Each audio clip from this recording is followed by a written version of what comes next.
If you clicked on this video, you are probably a big Digimon fan like I am. Not only did I wait 8 months since October 2023 to watch this movie, I traveled countries to see it in a cinema since the UK still doesn't have a release date. So without any further ado, my name is Ren, and this is my review of Digimon Adventure 02, The Beginning. Welcome back, Digi-destined. Thank you for joining me in yet another exciting chapter in the adventure continuity of one of my favorite franchises. Set 2 years after the events of Last Evolution Kizuna and the battle against Ukkomon, as a giant Digi-egg appears over the Tokyo skyline, the Digi-destined Davis, Yolei, Cody, TK, Kari, and Ken meet a young boy named Lui Owada, who possesses a depowered Digivice, and not only claims to have been the first ever Digi-destined, but also that his partner Ukkomon wants every person in the world to have their own Digimon partner. And as a frame of reference, not only have I waited 8 long months to watch this film, I have adored the Digimon franchise all my life, with Last Evolution Kizuna easily being my favorite story the franchise has ever told. So while my anticipation has been stressful, has been uncertain, it has also been quite high, and easily my favorite aspect and character in this movie is Lui Owada himself. There's so much mystery and compelling intrigue with him, and as soon as we explore who he actually is, his story, there's so much opportunity to mine the inherent compelling themes of the Digimon franchise that has always worked as a metaphor for growing up and what we lose that is so precious in our childhood. It also can get very dark. This movie has brief but very brutal and upsetting imagery when we explore this character's story and how he came to be a Digi-destined and his relationship with Ukkomon himself. A cutesy yet somewhat disturbing Digimon. The way he talks, the way he perceives the world, the way he appears to Louis at his desperate hour. It's very much a movie about relationships and about communication and about how we can lose sight of who we are in a relationship and what the person we love the most wants. So whenever the movie is focused on these two and on their story, what they add to the franchise as a whole, Digimon Adventure 02 The Beginning excels as a new story that feels crucial, that adds important context to everything we've seen so far in the adventure continuity. It's also a gorgeous looking movie. One of my biggest pleasures in watching Digimon movies on the big screen is that despite loving this franchise, it was never hard to miss on the TV show how limited the budget on the animation could be. That is never the case in these movies. Much like Last Evolution Kizuna, the character designs, the animation, the lighting, everything looks gorgeous, and you have all the great songs, at least in the original Japanese version, with the Digivolutions and Target and Braveheart, of course, because you cannot play a Digimon Adventure movie without a Digivolution sequence that plays Braveheart. And it's also just nice always to catch up with old familiar characters. You feel like you're back home. In my case, I literally flew back home to Portugal to see these characters, and seeing Davis, Cody, Yolei, Ken all grown up alongside with Kari and TK, who we just saw in Last Evolution Kizuna, puts a big smile on my face because we haven't had that many opportunities to follow these characters after the actual O2 season ended.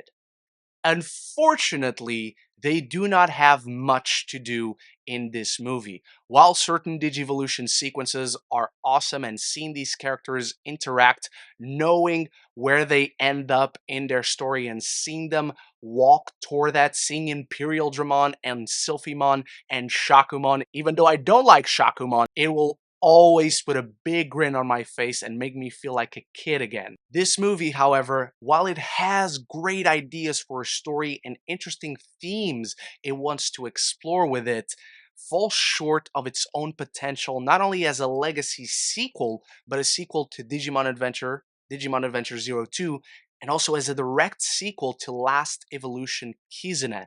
It is too heavily plotted for its own good. And what makes it obvious is its lack of clear and meaningful stakes.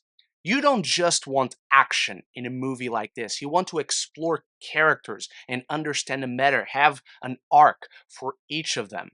As much as I love seeing Davis, Yolei, Cody, Ken, Kari, TK, Imperial Dramon, DNA Digivolutions, all the things that I associate with the Digimon Adventure 02 season, there is one battle in this movie. And it's one battle that is not really a battle. You don't really doubt who's going to win. There's not really a back and forth and a change of pace and someone taking the upper hand and a reversal. No, I'm not really spoiling anything. I'm not giving you any context, even though this movie has been out for 8 months everywhere else in the world.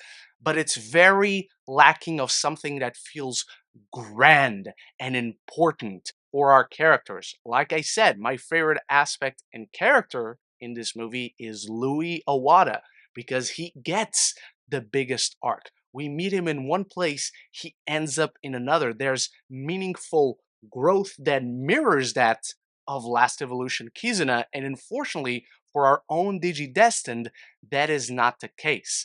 This has always been my biggest issue with the characters in Digimon Adventure 02 in general. While I still love Adventure 02, it has always been my least favorite out of the original run of Digimon series because much like this movie, it has always fallen short of its own potential and the very ideas it has implemented into this story.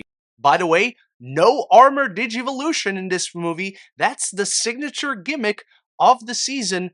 What are we doing? And while Lui Owada and his relationship with Ukkomon is the most interesting and compelling aspect of the film, there are aspects to their story that feel barely explored and don't allow this character to truly excel in his development.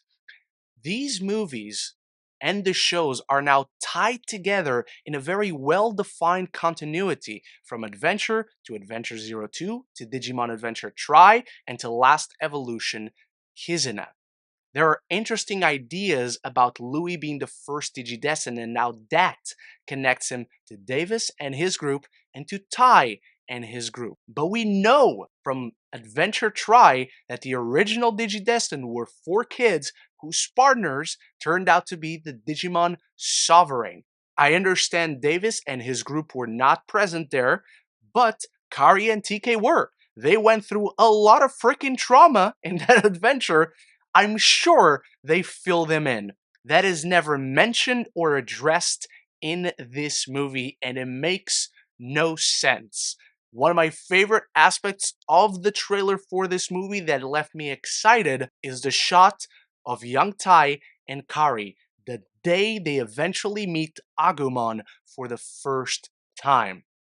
This is an idea that the movie embraces in concept because you will see homages and Easter eggs to the entire continuity so far. Not only the movies and shows I just mentioned, but also our war game and the Golden Digimentals and other movies in this same continuity.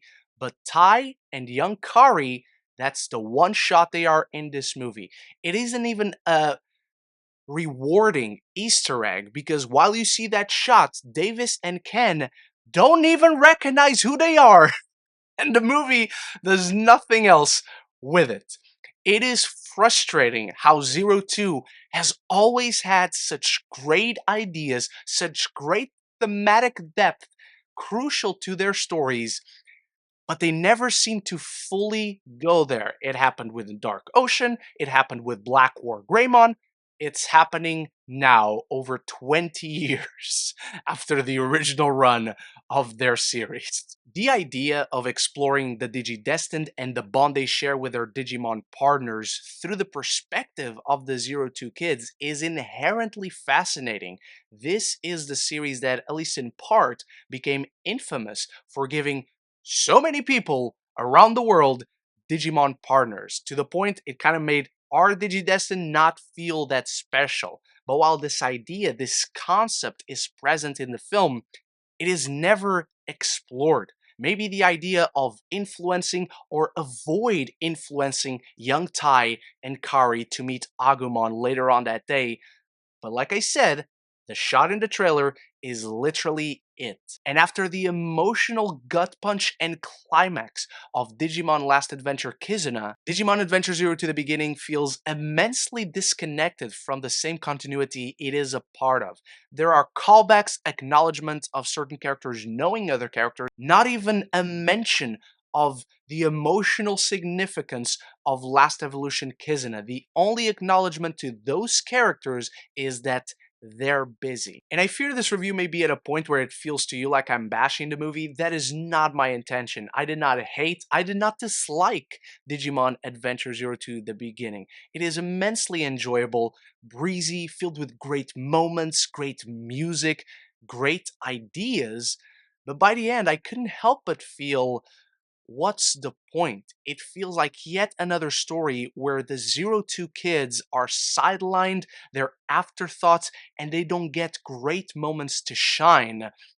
Despite being the protagonists of this story, we don't get a memorable moment like a new Digivolution music, like a new Digivolution, and their own relationships within the group. They don't feel like they progress. Our Digi-destined in this film reassure us how important, meaningful, beautiful, and healthy their relationship as a group and with their individual Digimon partners is.